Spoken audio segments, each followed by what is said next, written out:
In 1946, a man came to Ball State University as its president. There were some 1,000 students at Ball State then. He was with the university until about 5 years ago, when we were up to 15 or 16,000 students. It was in his honor that the John R. Emmons Distinguished Professorship was founded. I'd like for him to stand so that you may know President Emeritus John R. Emmons.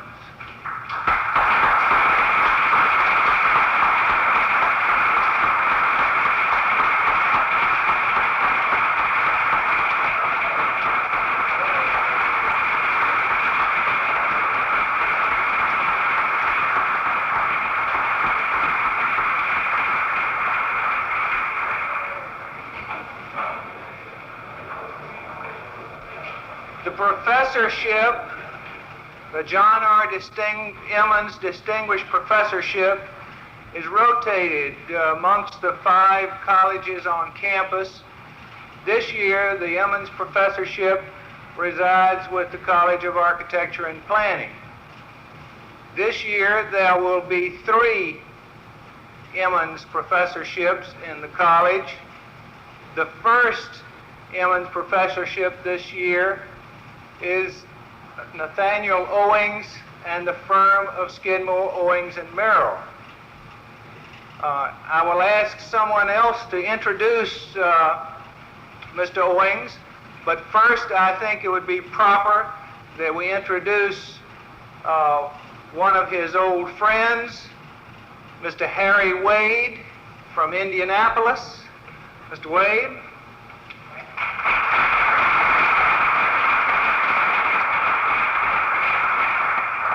You might be interested to know that Mr. Wade made the first contribution of books to the library in this college, including an original copy of Ruskin's 7 Lamps of Architecture. Mr. Wade is probably the only chairman of the board of an insurance company, and it's Standard Life Insurance Company in Indianapolis. He's probably the only chairman of the board who's a registered architect in the state of New York. So, along with Mr. Owings tonight is one of the partners in the firm of Skidmore, Owings and Merrill, and a former visiting lecturer and faculty member of this college, Walter Netsch. Walter?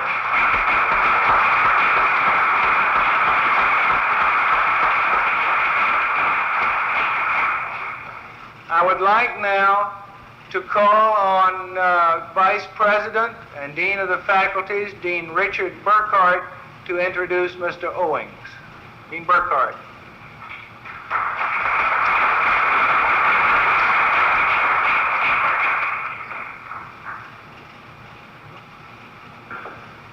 Thank you, Dean Sappenfield. It's a real privilege to be a part of this program this evening. The College of Architecture and Planning, in its short and happy life at Ball State University, has enriched the fabric of the university considerably because it has a different way of looking at things. Not only is the view from the College of Architecture and Planning different than the views from the College of Science and Humanities, but it also differs from year to year within the College of Architecture and Planning. Its willingness to take a fresh look at things has stimulated all of us, and I hope with beneficial results. The Dean has already referred to the decision of the members of the college to do something a little different this year. That is to engage the services of the firm of Skidmore, Owings and Merrill for this academic year. And I think that's a good illustration of taking a fresh look. You know, the regular approach to this situation would have been to engage a single individual. The concept of utilizing the wide resources of this internationally famous firm is a new and different way of looking at the problem of preparing architects, landscape architects, and planners. And I think it's most fitting that to open this lecture series for 1973-74 that we should be favored with the presence of Nathaniel Alexander Owings, senior partner and founder of the firm. Mr. Owings exchanged honors with Ball State University back in 1970 when he accepted an honorary degree from this institution. Most of the people here are architects to be, in being, or one way or another interested in architecture, so I don't think I have to spend too much time telling you about the firm of Skidmore, Owings, and Merrill. But I would quote from one of the releases that was prepared at the time Mr. Owings accepted an honorary degree to indicate that 3 American presidents have turned to Mr. Owings, Kennedy, Johnson, and Nixon, to serve as chairman of a national commission to direct the redesign and redevelopment of the Central Core of Washington, D.C. Mr. Owings is chairman of the National Advisory Board to the Secretary of the Interior on national parks, historic sites, buildings, and monuments. He's a fellow of the American Institute of Architects, an academician of the National Academy of Design, and a trustee of the American Academy in Rome. I suppose his firm is widely known for, among other things, the Oak Ridge, Tennessee development, the Air Force Academy, Lever House, Alcoa, quite a long list. To come a little closer to home, I hope you will recognize that J.C. Penney's on the Circle at Indianapolis is one of his contributions, as is the Standard Life Insurance Company. Now, how did that happen? And L.S. Ayres. And I think for this audience, it's particularly good for me to point out, as Mr. Owings has written, that he was born in Indianapolis on February the 5th, 1903, delivered on the dining room table by his own family physician. And at that time, and I quote, was already vocally seeking public approval. And again from his book, he said, and Owings had had a hand in the city's shape from its very beginnings. And he's talking about the history of the city of Indianapolis. Among the archives is listed, among the 600 original inhabitants, the name of my grandfather, Nathaniel Bond Owings. And in his book, which I hope you will read, The Spaces in Between, he describes with real affection the scenes of his childhood growing up in Indiana and in Indianapolis. There are 1 or 2 short paragraphs I'd like to share with you at the risk of running into his time, because they moved me and I hope they will you, and they will give you some sense of the flavor of our speaker. He says, architecture has been my way, but I have never been satisfied. I have persistent visions out of which come ideas. The most persistent is the central theme of bringing man back to the seat of the will, the plaza, the core where space and architecture began. The plaza and the kiva are seeds, kernels where man, since pre-recorded history, has carried out his functions, his trade, his festivals, his worship. Since then, buildings have become more complex, but as efficiency has gained, the joie de vivre has shrunk. Can't we reach back to the beginnings? Can't we reach back to the human element? And then there's another line. As Mr. Owings is discovering the cathedrals, that struck me. After talking about Mont Saint-Michel and Chartres, he says, the miracle lay in grasping the truth that a structure or a group of structures is an orchestration controlled by one great idea, amplified in 1,000 ways, but always one great idea which must spring from the basic needs and usages of the people at a given time. I'd like to read the rest of the book to you, but I'm sure you want to hear our speaker talk. So now may I present to you the man that we're fortunate to have with us here tonight, if I may, Dr. Nathaniel Owings.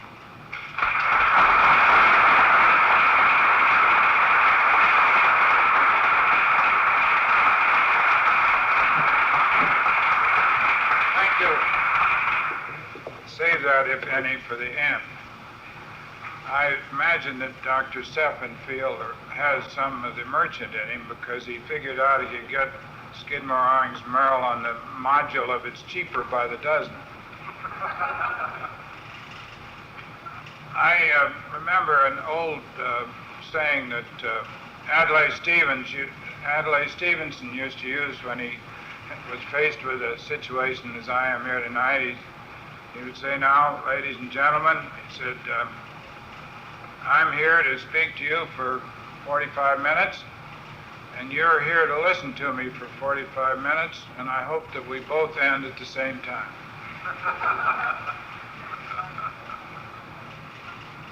I am the one that's learning about the whole business by being here with you tonight, to see these faces, to see these youngsters and oldsters and all ages. It's wonderful to still be able to live and enjoy life as I am doing it tonight, because there's a rapport here. The air is filled with the sensations of thinking and action and question that makes life worthwhile. Now, I don't expect to be able to give you any formulas or any basic information or education on architecture tonight. What I would like to do would be to leave in the minds of each and every one of you some idea that you would like to pursue further and ask the questions about to yourself, so that you go out of here dissatisfied, unwilling to accept the situation as you see it, and anxious to do something about it. That's about all that I can do. I got very much intrigued with a student audience. I was invited over to speak at Berkeley, and it was during the period when the Berkeley audiences were, shall we say, unpredictable. And I figured out that I was going to have to do something unusual. So I had to come from Santa Fe, New Mexico, and I bought a book. I decided I was going to buy a book. And the book was Alice in Wonderland, or Alice looking through the looking glass. And so I went into the store at the airport in Santa Fe, and I'm in Albuquerque, and I picked this book up and had rabbits all over the top. And so I took the book over and to pay for it, and the woman looked up and said, "You're interested in rabbits?" "Yeah, I'm interested in rabbits." So I bought the book. Everybody looked askance at me all the way on the airplane from Albuquerque till when I finally got to Berkeley. And I gave them a lecture on the subject of Alice in Wonderland. You know, Alice had some problems, just as we do.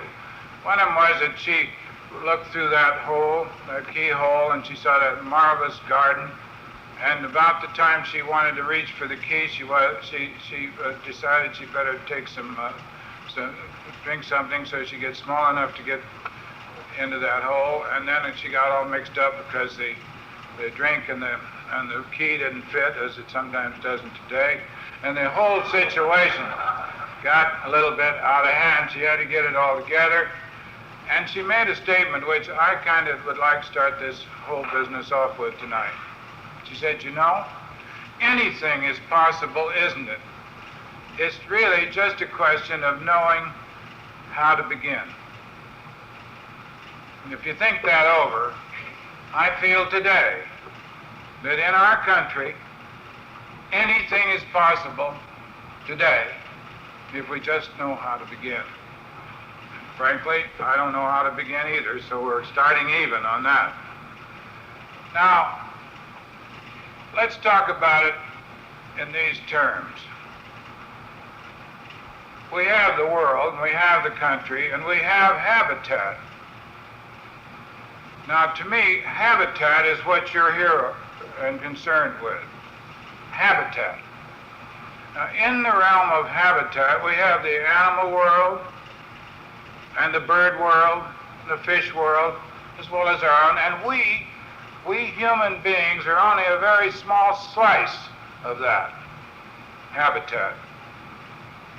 Being essentially Judeo-Anglo-Christians, we're inclined to think that we have the whole thing, but we don't. And this is the first thing to try to remember. We only have a very small slice of this total habitat. As such, we must, to begin properly, step over to one side and try to make a peace treaty with the rest. In other words, I think that one of the main things we need to do is to be a biologist, a sociologist, a psychologist, everything except architect first, because we have to find out how this animal man fits into these other animals and birds who are much more finished in their capacity to meet the conditions of the world than we are. My wife and I went to Africa some time ago. We were there 31 days. I'll never forget. Each day was like a separate world. The thing that struck me in Kenya and Tanzania were the animals. They made me feel like a caveman. I felt like I was clumsy, awkward, ugly, struggling up. Here were these finished, smooth, sophisticated creatures who had really finished off and reached the point where they could cope with the situation. And one of the most interesting things about that was death and life were always there, just a split hair between. But they accepted death as a thing that is there, and they accepted life as a part of the system, and they had this sense of sophistication. So when we begin to question our ability to change man's habits, not his habits, but to conform to his habits, and to change his habitat into something more palatable, take a look at what the animals and the birds and the fishes do. So that would be where we'd start. Now, when we get beyond that point, it seems to me that the next major question that we have to answer is, what kind of habitat do we want? Now, I think that since 1930, which was the beginning of FDR, the Franklin Delano Roosevelt, there was a depression in 1929, which you people probably can't even remember and haven't even read about so long ago. But at that time, for the first time in the history of our country, housing became a concern of somebody. Up to that time, housing was company housing. They put the people up and they worked in the factory. And in that connection, I'll always remember the Hull House in Chicago. And Miss Hull thought she would give a party for the slum children in the area. And she held this party for these slum children, and one of the things she had for them was candy. Some of them began to retch, and they were revolted, and she found out why. They'd been working 10 or 12 hours a day wrapping that candy for a few cents a day pay. So the first thing we have to do is to decide what kind of habitat we want, and housing is where we probably made the most serious single error in the whole approach that the government has made since 1930, when FDR decided he was going to try to do something about it in the Depression. The error was this. He proposed that we build housing, period. Housing is a byproduct of one's environment and one's habitat.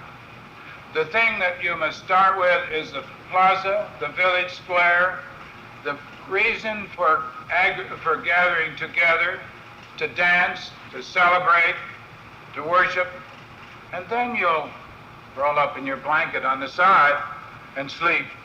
You'll come to the place where the action is, and secondary to that action is whatever housing you need. When we build housing or propose housing in this country, we are building empty, meaningless shapes which will produce nothing but apathy and a lack of joie de vivre or any other kind of emotion except perhaps boredom and unhappiness. So, I want to make this point. At no point in prehistory or in present history up to today has there ever been a reason for housing except to meet the demands of the people who come to a place for something else. And I suggest that this brings us then to the question of new towns. New towns are a proposal which you hear on everybody's lips. Now, to me, to walk away from the problems we have in our cities, to go out and ruin some new space, is a sin. Why, until we can solve our own problems, should we walk away from it and start over again on something we can't handle? I don't think that any of us in this country particularly understand about cities. And I'd like to try to give you a vignette or an image of cities, because cities are where the housing would come after we had the central focal point.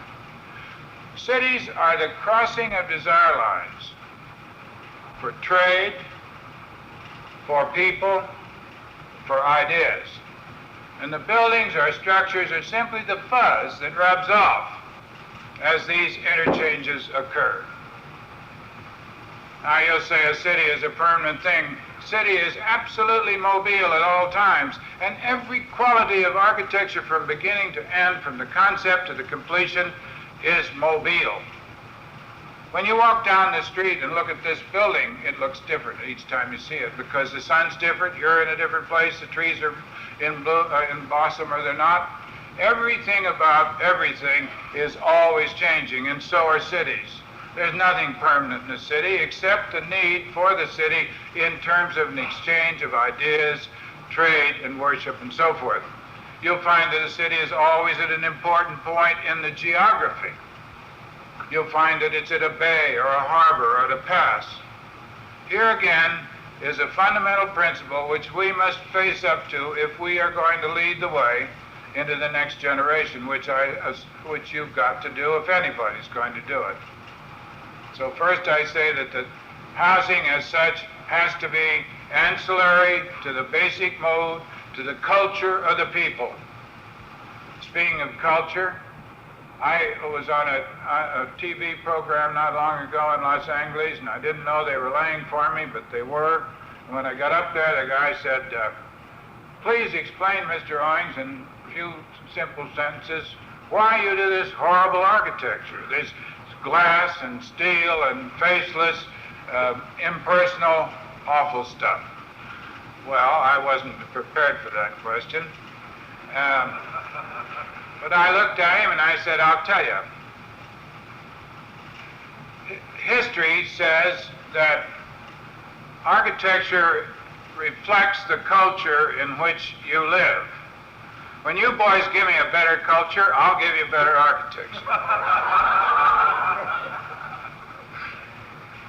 There's more truth than poetry to that.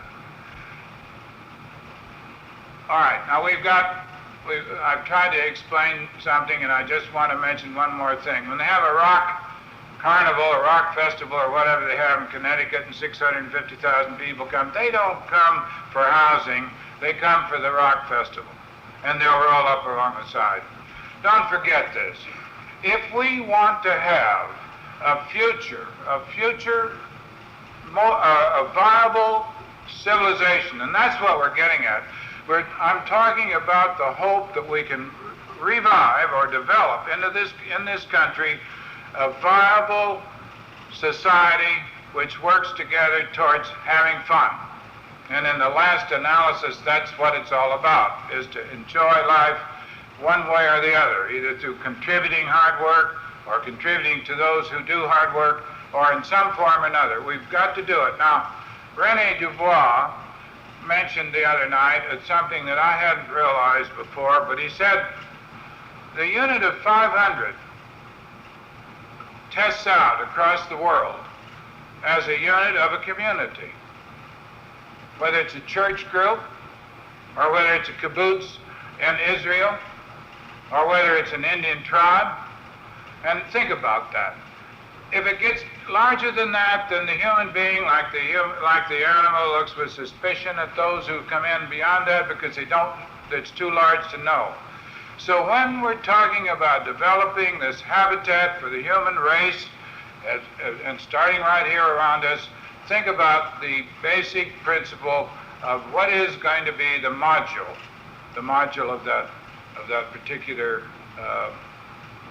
unit that you start with. And I think it's interesting that René Dubois mentioned that, because it seems to me just about right as a unit. All right, if we take those things and put them together, then we've got to think about the next major point in the problem. And I asked David Brower not long ago, who is quite an authority on environment, what the single most important word in his opinion was that had to do with ecology or environment. And he said diversity. Well, I felt let down. I felt like he'd sold me short. I expected the great God to give me something a little longer and fancier than that. But after a while, I began to realize that is the word, the one single word that you should all try to bear in mind when you face a problem, because a problem, and Americans are essentially a problem people, single line oriented. Whenever you solve one problem in a straight line, you create havoc in 1,000 others. And when we try in this country to solve the freeway system, we destroy thousands and thousands of other kinds of systems. And then we have new problems to solve because we've created them from the other. So, diversity means you've got to get the whole thing into perspective and deal with it as a unit of diversity, so that you're dealing with transportation, mobility in space, the open space and the buildings, the people and the animals, and everything that moves all once. Now that's not too easy. And I tell you why we don't have to worry about it so much as not being too easy. I feel that you cannot manage humanity, or man, people. Every single person tries to figure out a way to manage people, manage what you're doing. You say, now we will create a housing section here. We will create a change of pace for people to do this and that. I don't think we are gods, and I don't think we can create. I think that we have to simply, like a river, give the river a chance. Just lead it where it offers suggestions, but basically follow society, follow humanity. Don't try to act God, because you can't do it. And therefore, most architects, most planners fall into that trap. If there's any single profession in the world that I consider as, I don't know what it is, that is more ineffectual than the planning profession. I don't know any single profession that contributes more to the solid waste problem in the form of reports than the planning profession. The dust that accumulates on those reports is fantastic. One of the things that is sad about most total planners and planning and planners is that by the time you finish your report, what you've worked on is obsolete. Now these problems, these all suggest a solution. I'm not rapping anybody. I'm not criticizing anything. I will say that at this moment, I believe that the architectural planning and all forms of professional efforts in the field of habitat are at its lowest ebb. I feel that that's because we know the least about it. I think that one of the nice things that's happened is we found out we know the least about it. The things we give to him to do, and why don't we know? Because we'll never find out, because nobody is ever in a laboratory condition. All right, how do you cope with all that, and what do you, young people, what should you think about? Well, I can tell you some of the things that have happened to me in the last few years, which have been the most enlightening of the years I've been active in architecture. They have to do with advocate planning. It seems to me that you can, if you can move, that's all, how old you have to be to get in advocate planning. Advocate planning suggests, first, that you have to have some information, because the media, the PRs, the whole world is run by that. So you've got to decide which side you're on, and hopefully you're on the right side, and with that information in your hand, then you can begin to put pressure on those who make the decisions. I will say, because the basic principle behind all decision making in a country like ours, particularly a bureaucracy, is to avoid as much as possible coming in contact with the public on the theory that without all those diverse points of view, you'll never get anything done. And let me say here that some of the greatest things that ever happened to this country is the things they never did. I've been involved in Pennsylvania Avenue since 1964, and I thank God that we were stopped from doing a good many of the things we tried to do between then and now. One of the things was we had what we called the grand design for Pennsylvania Avenue, which came from the Burnham plan, which had been done, and thank heavens his wasn't done either. He would have done something that would make Caesar look ashamed of himself to go down the street. All right, his didn't get built. Now, ours didn't either, but we did scratch the word grand in the last 10 years. We also decided to get down to that human scale. It really doesn't matter what the rest of the building looks like if you're happy at your level. We had a marvelous professor, Paul Philip Cray, who used to cheer us up by saying that ivy is the architect's best friend. Now, don't ever forget that. I was driving over here this afternoon from Indianapolis, and I was wondering what I thought of all the different kinds of architecture I saw as I went through, as Walter Netsch drove me along the roads. Well, the first thing that I felt was that nobody in the world can ever have any better freeways, any more expensive freeways, any more beautiful freeways than we have in this country. The second thing is I wondered if it mattered what the other architecture looked like. I wondered, as long as there was a roof over it and the trees were growing and there wasn't any smog and pollution, I wondered what it mattered. And I wondered if what our real problem was this: in these great, wonderful, flat central areas of the Middle West, which I love so well, and I know that when I'm on the Pacific Ocean or the Atlantic Ocean, I always try to hide the fact that I'm kind of nostalgic for those great plains of corn and wheat, which to me are just as beautiful as any waves I've ever seen.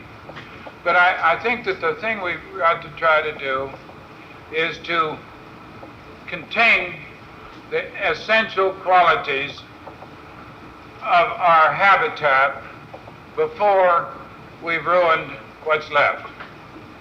People say we have such a large country, that there's so much open space. That isn't so. Now, in the essentials, I would like to put it like this. Man has always been a pack animal. He's always been gregarious, high density, 98% of them like to live together in a beehive. Then around them they've got to have the open space, and that's got to be clear. I've been studying over the last 10 or 15 years, maybe longer, the Indians in the Hopi area of Arizona. There are some ruins out there that go back 2,000 or 3,000 years before Christ of high-density, low-rise apartment houses, some of them 6 stories high with corner windows. They didn't have to be in high-density areas. There was no known enemy at the time. They wanted to be that way, and they farmed outside that area. I believe that there is a prototype for us, you and me, for this future utopia for America, which would in essence pull together the organization of the people, and then with pulling it together leaves open space which should be better organized. I think this is the key. People say we have a population explosion and that this population explosion is a bad thing. It is, no question about that. But again, we can't play God. And we in charge, involved in the environment, can help most by the simple process of reorganizing those people. There's no place in the country that I know of where reorganization of the people won't improve the situation radically. San Francisco, New York, Chicago. There isn't a major city in this country that I know of where you couldn't straighten out the traffic to a tremendous degree in 1 year by simply adding stratifications, by simply adding another whole level of transportation within the area. That would then, and there's no place that wouldn't hold at least a third to a half more people than it holds now. And then with doing that, the suburbs, which have really been condemned in most parts of the country to slums, could be pulled in again. And if this sounds like utopia, so be it. We have to deal in utopia. Now, we're a young country, very, very young. It may seem old to you. You probably don't remember when they didn't have airplanes. Actually, we are, let's say, 300 or 400 years old here. We are still in motion, much more than we need to be and much more than we will be, and as time goes on. I feel that you have the greatest opportunity that could be imagined. When our firm got started, and really started in 1929 and 30 in the Depression, we, as a kind of a phoenix, came out of the ashes. I consider the 70s the second great big time, the second big time for opportunity. I see the demise, not the demise, but the control of the automobile. I believe that in the 70s, in the 80s, the automobile will be excluded from 90% of the central areas of our cities. I see the combination of office building and apartment houses becoming mandatory, so that housing is not involuntarily but permitted, so that people can move into the city with their job. I see, in other words, a tremendous change in modes of transportation. I see the return of the foot traffic in the city, the return of mass transportation. When I was a young boy in Indianapolis, I could get to Muncie, Indiana, faster than I can now on electric trolley. They pulled those trolleys up, and now they couldn't afford it now. It costs too much for a rich nation like this. But we couldn't put back today the electric trolley system that we had then. So things go in cycles, and man, with his million or so year old legs, isn't about to be replaced by the 72-year-old automobile or the 40-year-old highway. So don't accept anything as being necessarily so. Now, when I did ride down these freeways, and by the way, starting at 5 o'clock this morning, I left Big Sur, California, where the density is 1 to probably 500 acres. And I drove in the dark along the coast for 40 miles and got in an airplane in Monterey and flew to San Francisco, and from San Francisco to Chicago, and from Chicago to Indianapolis, and from Indianapolis here, and here I am. That is a miracle. That is a miracle of communication. And we have another great miracle of communication, and they're about the only kinds of miracle that I think science has produced. The other one is TV, or closed circuit communication. Bear this in mind, that the time can come when we won't need to make the trip I made today, when we won't need to make trips unless we want to for pleasure, because of the fact that we can bring ourselves together over wires or through the air in such a way as to make it unnecessary for all the travel that would be necessary if we all ever took up airplanes, for example. I understand that there are less than 12% of the people fly. Now, if you think about that a minute, think what happened if 50% of the people flew. Where would we be? How could we do it? We couldn't do it. So we've got to have other solutions to these problems, other than the ones we know now. And to start with that, driving down these freeways again, everything is post and lintel. And I mentioned this to Walter Nash, and he said, "That's gravity, you fool." I said, "Well, the hell with gravity. They're a word of God. They had other things, arches and things.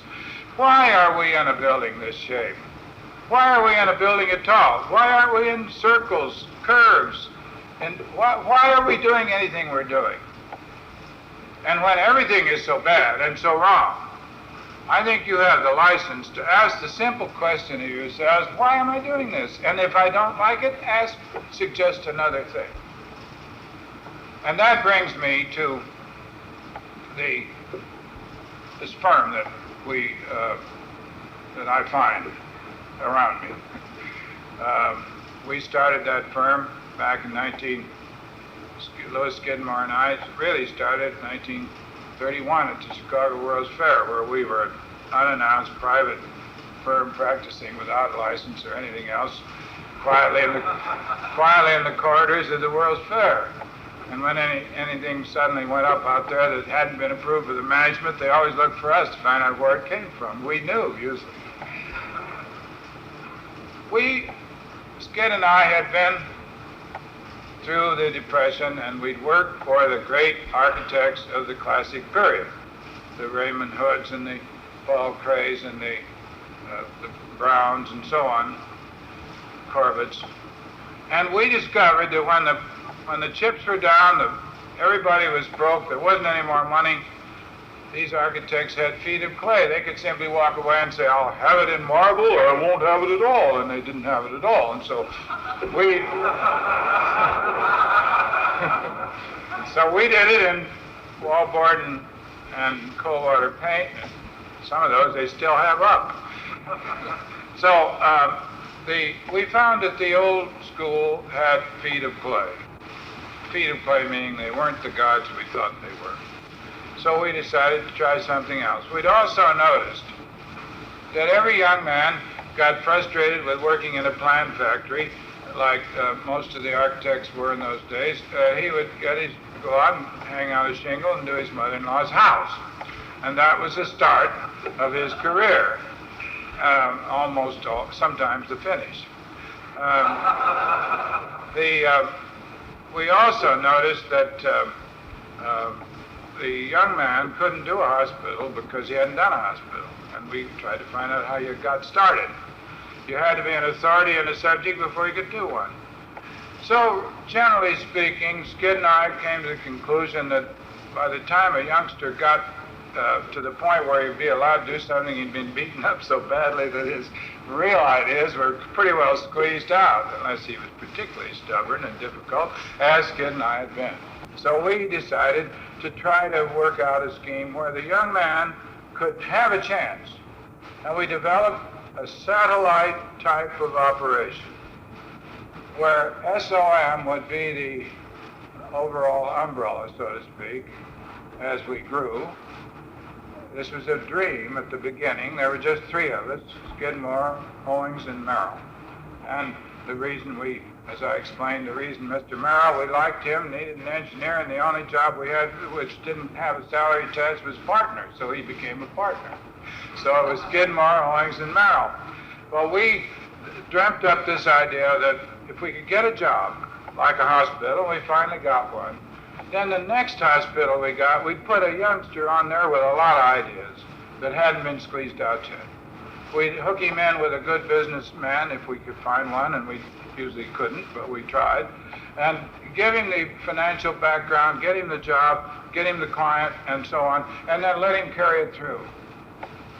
Well, to our surprise, that has worked to a fabulous degree. And we now have 5 offices. We have offices of varying sizes. None of them are the same character. We have the New York, Chicago, and San Francisco, 3 totally different kinds of personality. Everything about them are different. They're each self-contained. We have Portland, Oregon, and Washington, D.C. Now each of those is a different personality, and each of them is filled with people burgeoning in their own areas with their own disciplines. Early on, I began to see that the building wasn't the answer. The building is simply the part of the frame. It's the spaces in between that counts. Then I found that if you get a group of people working towards an objective and the orders begin to come in, then it's hard as the devil to get them to change. And I found that these offices were committed to doing jobs well. And our theory from the beginning was this is a capital investment. Don't do it any way but well. And that began to produce the quality work which we're known for, I think, because we wouldn't do it any other way. But they were so busy on that they didn't have a chance to project into the future as much as they should. We've caught up with ourselves. And this again is one of the miracles to me, because I wasn't sure whether there was such a thing as renewal, self-renewal, whether an organism such as a firm like SOM, and we like to drop those names and just call it SOM, could have self-renewal. And it seems that has happened. Now my own son was wise enough, took one look at me and said, I'm going to do something besides architecture, Pop. And so he's in another field. But I do have quite a few sons. I have several of them in various offices, and you're going to meet some of them, who are adopted sons in the sense that we love to work with the young people and give them a chance. And you'll meet David Childs and Hop Hopkinson and people like that, who at the ages of 25, 26, 27, graduated from college, got into the office, and began to get involved. They get involved in various ways. Through this satellite system, they immediately meet the client. And there's nothing about architecture that's worth a damn unless you deal with the people that are going to use the product that you're dealing with. And that can mean a city council, it can mean a lady whose house you're doing, and it can mean a school teacher in a public school. It can mean anything, but architecture in a vacuum, architecture in an ivory tower isn't any good. Now, the other thing is, Americans have a tendency to overdo. If one skyscraper is good, then 2 are better. If a 100-story one's good, then 200 stories better. Now, that is unfortunately not true when you get to the environment. When I actually look at the open spaces, I wonder whether the people are ordering a skyscraper for ego or for practical functioning. When you get into the great open spaces of the western states, I don't see why there is a single skyscraper. But there are, and I'm not sure those skyscrapers aren't the egomania of the people who are trying to get it. Now, one of the most exciting things to me about architecture, and I'd like to leave this idea with you, is controversy. I'm absolutely depressed if I'm not involved in controversy at all times. And that is the most fun of all about architecture. If your client and you are agreeing something's wrong with one of you, you're either giving in too soon or something. I urge, and another thing, things that are accepted are probably obsolete. Any time that when we do a building, it takes 5 years, at least, most of them. That 5 years is enough time so that a good many things that we accepted as principles are no longer true, or at least they're not the best solution. On the other hand, there's hardly anything new under the sun. And I would always say go back to first principles wherever you can. And more, I am beginning to understand. They mentioned the opera, the penny store in Indianapolis. I wish if we were given that job today and had the opportunity to do it, we would have refused, I hope, because the old English opera house was there. It was full of rats and vermin, but it was a beautiful building with high ceilings.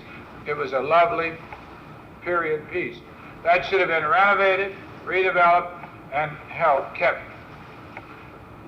One of the biggest things we can do, we need a connection with the past.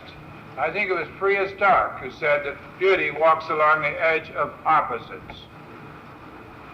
And we must cling, not because we have to, but because we want to, with the old. Whenever I come to a school, to a place like Ball State, I try to look for Old Main, because Old Main's usually the nicest building on the place. And so don't forget that you can start as an individual at any age to hang on to something good of the past. Remember when a building like that was built, like any of these old ones, it cost less money to build. They had stonemasons that you couldn't find today. They had higher ceilings. They had better actually you didn't need air conditioning because they had higher ceilings and better arrangements throughout. So one, preserve your heritage. That's easiest of all to do and the hardest to do today, really. In other words, it's easiest to identify and the hardest to hang on to. Because people say, what's its economic value? Well, what is the economic value of a priceless thing? That's the way I won one battle in Washington. They decided in the tidal basin area that they were going to put through a freeway. And Secretary Udall called me in and said, Matt, what do you think of this? I went out and looked, took the drawings with me. That freeway shouldn't be there, because one of the things you'll learn as you get into transportation, and no architect can be an architect by the worth the name if he doesn't consider transportation and mobility a fundamental part of the diversity of the whole problem. That freeway would have filled up just like any bucket would fill with water if it's raining. No matter how big your bucket, it's going to get full. I came back and said, we can't have it. We got to stop it. Well, he said, what you going to do? I said, let's put a value on that land. He said, what value would you put? Well, I'd say, now let's start with this. There's only one Washington, D.C., there's only one tidal basin, there's only one of that green space is there. Now you put a value on it, Mr. Highway Administrator. I said, don't you think it'd be cheaper to move somewhere else? And that was the solution. Go under, around, but never through. I like to think of the fabric of America like a body with bones and nerves and blood vessels. You don't pierce those things without hurting somebody. Try to lace these things through. Never say no. Offer an alternative. There's always a solution. But one of those solutions often is wait long enough to give it another turn. You know, historically, over the history of the world, we're the only country that ever took up mechanization. We're the only ones that really took a hold of the wheel and made what we have out of it. I think they can play that circle around to the point where we may get fed up with it. I've always been intrigued with the fact that the Hopi Indian knew about the wheel and rejected it as being as dangerous to him as one of the devils might be in his hierarchy of religion. So don't accept anything as something you have to do. Question it, offer a solution, and then when you get all through and you find it, it's pretty discouraging, remember about miracles. I think it was Montaigne who said, "What fools men are. We can't even make a worm, and we're making gods by the hundreds." And remember also that sociology, psychology, all the different things that have to do with the human being, pressed into one nice concept, is what you're here on this earth to do.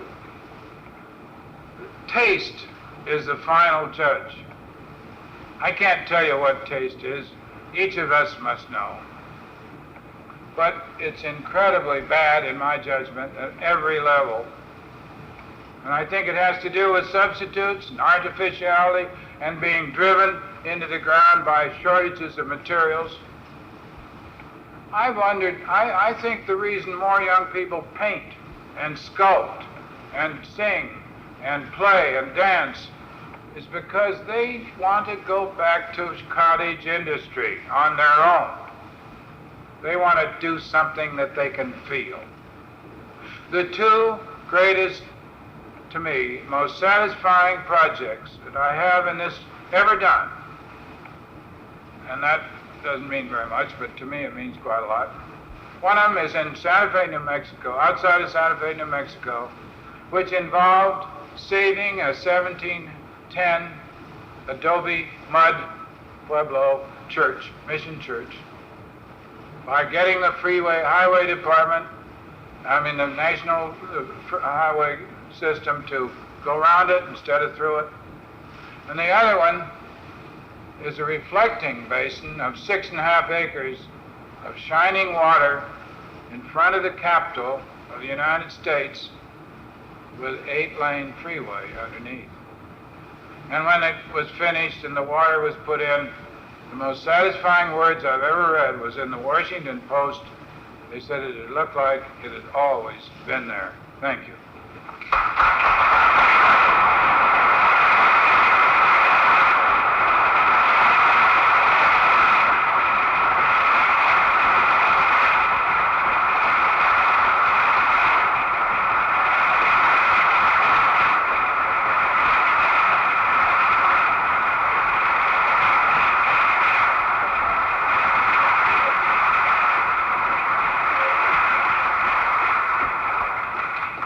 Mr. Owings says he will answer a few questions if there are any. Otherwise, he would answer them individually at the front here. Are there any questions? He says he'd prefer the latter. That would mean here at front. Thank you very, very much.